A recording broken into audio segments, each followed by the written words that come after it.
कधी विचार केलाय की महाराष्ट्रातली मुंबई, पुणे अशा 29 मोठ्या शहरांचे महापौर निवडणुकीने नाही तर चक्क एका लॉटरीने ठरवले जातात? हो, हे खरंय. आणि नुकत्याच झालेल्या एका सोडतीने तर राज्याच्या राजकारणात अक्षरशः धुमाकूळ घातलाय. चला तर मग बघूया ही नेमकी भानगड आहे तरी काय. ह्या सगळ्या लॉटरीच्या खेळातून ना एक आकडा असा समोर आलाय ज्याने सगळ्यांचंच लक्ष वेधून घेतलंय, आणि तो आकडा आहे 15. अगदी बरोबर, 15. का? कारण राज्याच्या 29 मोठ्या शहरांपैकी तब्बल 15 शहरांचं नेतृत्व आता महिलांच्या हाती असणार आहे. विचार करा, हे महाराष्ट्राच्या राजकारणातलं किती मोठं स्थित्यंतर आहे, आणि हे सगळं शक्य झालंय ते फक्त एका लॉटरीमुळे.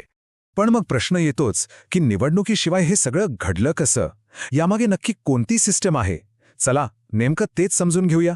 बरं, सगळ्यात आधी आपण या लॉटरीचा निकाल पाहूया, म्हणजे कोणत्या शहरात कोणाला संधी मिळाली, आणि महत्त्वाचं म्हणजे या आकड्यांमागे दडलंय तरी काय. तर हा जो मोठा बदल दिसतोय ना, यामागे खूप महत्त्वाचा नियम आहे. तो म्हणजे महानगरपालिकांमध्ये महिलांसाठी असलेलं 50% आरक्षणाचं धोरण. खरं तर याच नियमामुळे राजकारणात महिलांना इतकं मोठं प्रतिनिधित्व मिळणं शक्य झालं आहे. आता बघा, हे आहे 29 महापौर पदांचं संपूर्ण आरक्षणाचं गणित. यात सगळ्यात जास्त म्हणजे 17 जागा या खुल्या प्रवर्गासाठी आहेत. त्या खालोखाल 8 जागा ओबीसींसाठी, 3 जागा अनुसूचित जातींसाठी आणि 1 जागा अनुसूचित जमातींसाठी राखीव आहे. म्हणजे यावरून सत्तेचं वाटप कसं झालंय याची एक आपल्याला स्पष्ट कल्पना येते. आणि हो, आपण ज्या 15 महिला महापौरांबद्दल बोलत होतो ना, त्यांचं वर्गीकरण कसं आहे तेही पाहूया. या 15 पैकी 9 जागा खुल्या प्रवर्गातल्या महिलांना मिळाल्यात, 4 जागा ओबीसी महिलांसाठी आहेत आणि 2 जागा अनुसूचित जातीच्या महिलांसाठी राखीव ठेवण्यात आल्या आहेत. आता अनेकांच्या मनात नक्कीच प्रश्न आला असेल की ही लॉटरी नेमकी काम कशी करते, म्हणजे नक्की काय होतं यात. चला या प्रक्रियेमागचं सोपं गणित समजून घेऊया. सोप्या शब्दांत सांगायचं झालं तर ही लॉटरी म्हणजे काय, तर सरळ सरळ चिठ्ठ्या टाकून आरक्षण ठरवण्याची पद्धत. यात काय होतं की पुढचा महापौर कोणत्या प्रवर्गातून असेल, म्हणजे एससी, एसटी, ओबीसी की खुल्या प्रवर्गातून, हे चिठ्ठी उचलून ठरवलं जातं. आणि हे सगळं सर्वांसमोर होत असल्यामुळे यात कोणताही मानवी हस्तक्षेप नाही असं मानलं जातं. ह्या लॉटरीमुळे ना काही शहरांमध्ये तर राजकीय समीकरणं अक्षरशः उलटी-पालटी झाली आहेत, आणि काही ठिकाणी तर असे काही अनपेक्षित धक्के बसलेत की विचारायची सोय नाही. चला बघूया काही मोठ्या शहरांमध्ये नेमकं काय काय घडलंय. तर बघा, मुंबई, पुणे, नागपूर या सगळ्या मोठ्या शहरांना आता खुल्या प्रवर्गातून महिला महापौर मिळणार आहेत. ठाण्याचं महापौरपद गेलंय अनुसूचित जाती प्रवर्गाकडे. पण खरा ट्विस्ट, खरा ड्रामा घडलाय तो कल्याण डोंबिवलीमध्ये.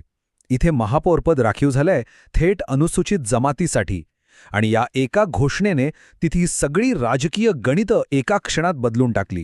हो, कल्याण डोंबिवली तर या सोडतीने जणू काही राजकीय भूकंपच घडवून आणलाय.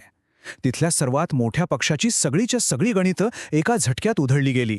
आणि इथेच या लॉटरीची खरी पॉवर कळते. बघा, एका बाजूला भाजपाला पूर्ण खात्री होती की महापौरपद आपल्यालाच मिळणार, पण लॉटरीचा निकाल काय आला तर जागा राखीव झाली एसटी प्रवर्गासाठी. आणि सगळ्यात मोठी गंमत काय तर भाजपकडे एकही एसटी नगरसेवक नाही. म्हणजे काय तर शर्यत सुरू होण्याआधीच खेळ संपला. याला म्हणतात खरा गेम चेंजर.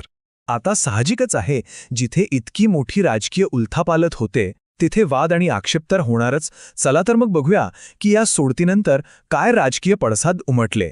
मुंबईच्या माजी महापौर किशोरी पेडणेकर यांनी तर एक थेट आणि खूपच गंभीर आरोप केलाय.